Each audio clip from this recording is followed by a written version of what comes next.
What's going on, everyone? Austin John Plays here, and today we're going to be talking about tomorrow's Nintendo Direct.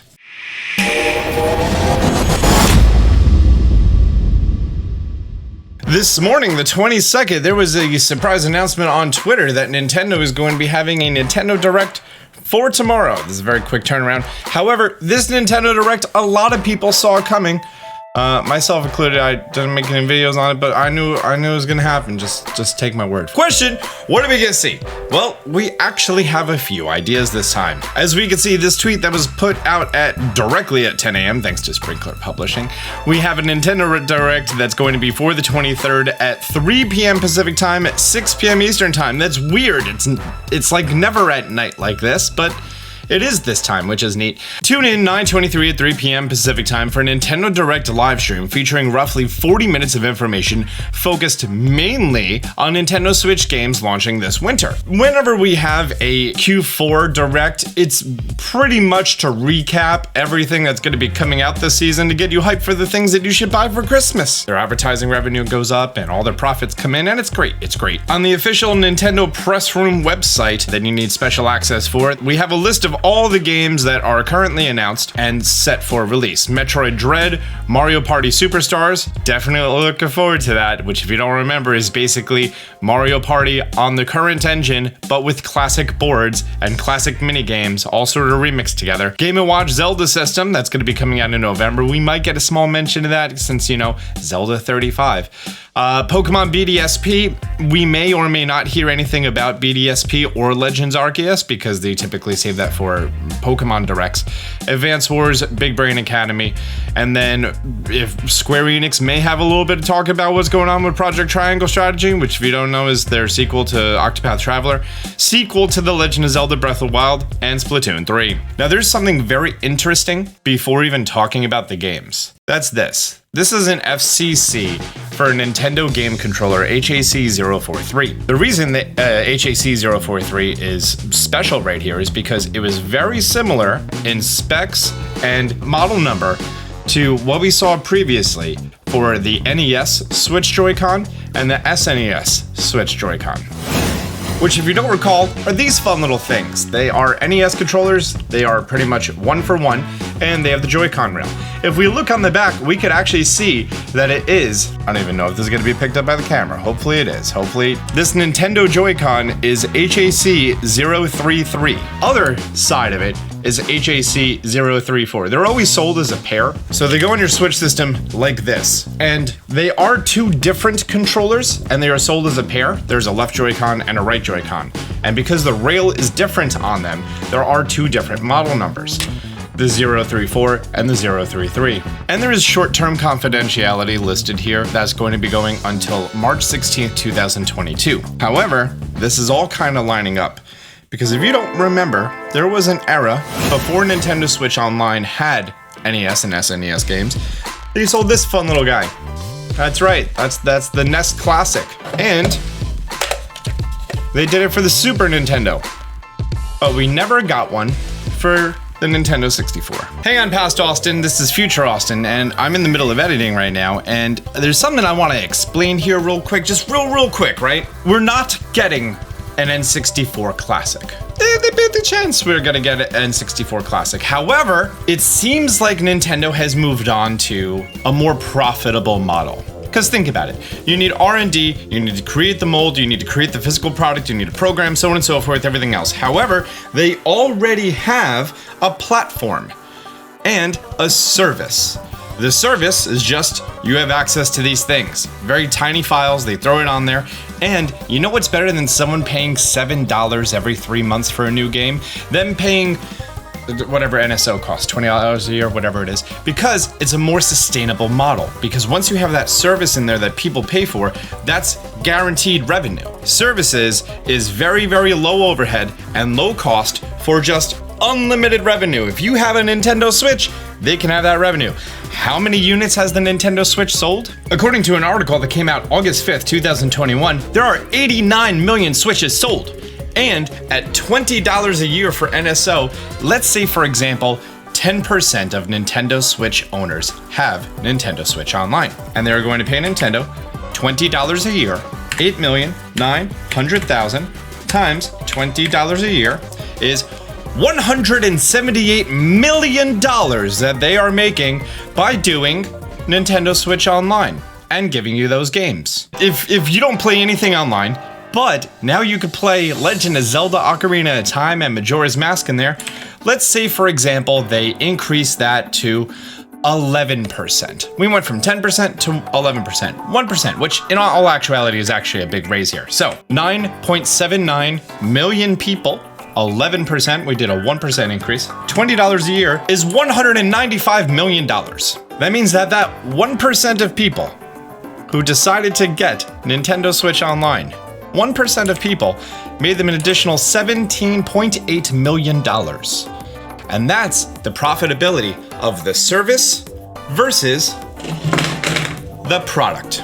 And we all know there's chip constraints right now, so why would they make one of these? We're not getting an N64 Classic. Back to whatever the heck Austin was talking about. Many things are pointing to the idea that we are going to be getting something for Nintendo Switch Online to have N64 games.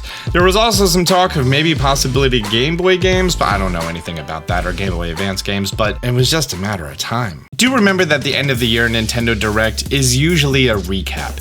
And if we were to look over here at every single thing that has or has not been released yet between the official game releases like this that we just have on this chart, we're definitely getting more information or just trailers on Metroid Dread. The game is done, it's in boxes.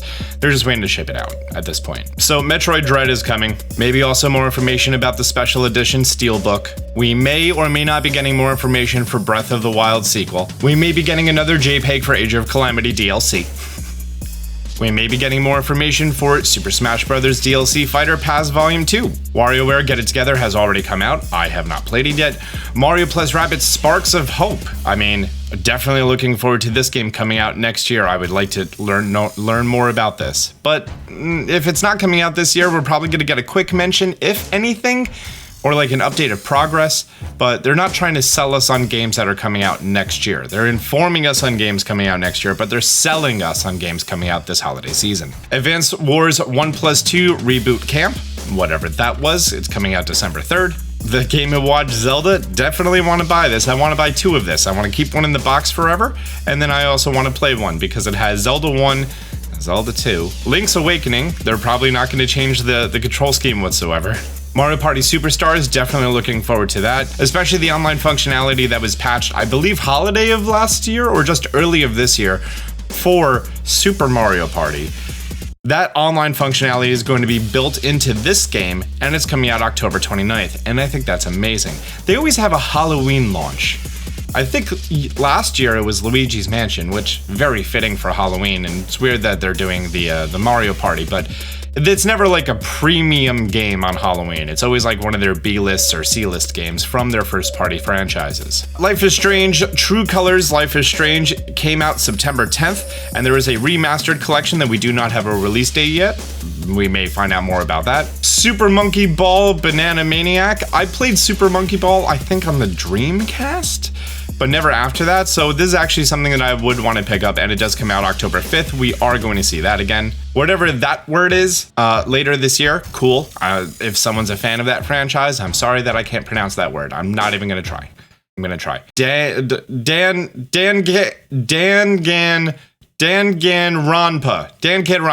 Danganronpa. There we go. That's the word. Danganronpa. Like, he bought a Rampa online, and Dan, he can wear it. So Danganronpa. Yeah, I don't know if we have a release date for DLC 2 for Age of Calamity, so we may in fact be getting a JPEG or an actual trailer for it. Tony Hawk Pro Skater 1 and 2 came out. I actually did play that on the Switch, and that was fun. Just Dance 2022 comes out November 4th. We're probably getting a trailer on that. Marvel's Guardians of the Galaxy Cloud version, October 26th. Fatal Frame doesn't have a release date yet. Dragon Ball Z Kakarot, I believe I'm saying that right, plus a new Power Awakens set comes out in 2 days. And lastly is Astria Ascending coming out in September 30th. So yeah, actually the June Direct with so many games that are coming out this quarter, and this Nintendo Direct is probably just recapping all of that and saying, hey, buy these things.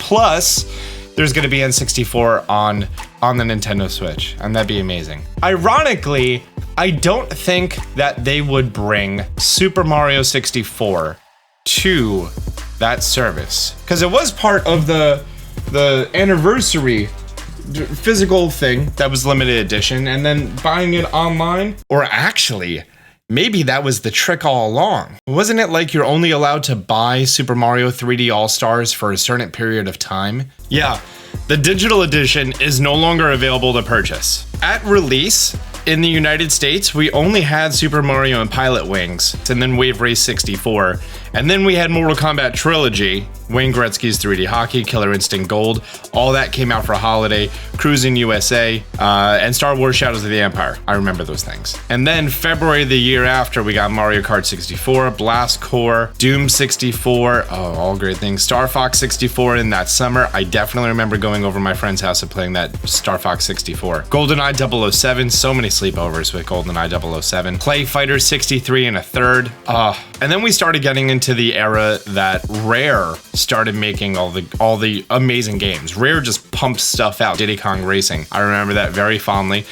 Oh God, what was that little village course? That on the hardest difficulty. Bomberman 64. I don't know if they would bring all the Mortal Kombat games over. And even bigger question than that is the Rare games, how they're currently doing with stuff. So yeah, it's a question of what games would even be on that service, and is it going to cost more, or is it going to be just built into the service? We don't know yet. To be fair, that may not happen at all. We may not get that on the Nintendo Switch, or maybe we do, and it's a surprise, and it's not coming out this season, and it's going to be announced later, or maybe it's going to be announced later this year or next year. We don't know yet. I'm going to be doing a reaction and then an analysis and going over any details and recap anything for this Nintendo Direct. Also, I'm on twitch.tv/AustinJohnPlays, and I'm currently playing Timberborn, which is a post-apocalyptic beaver city building game.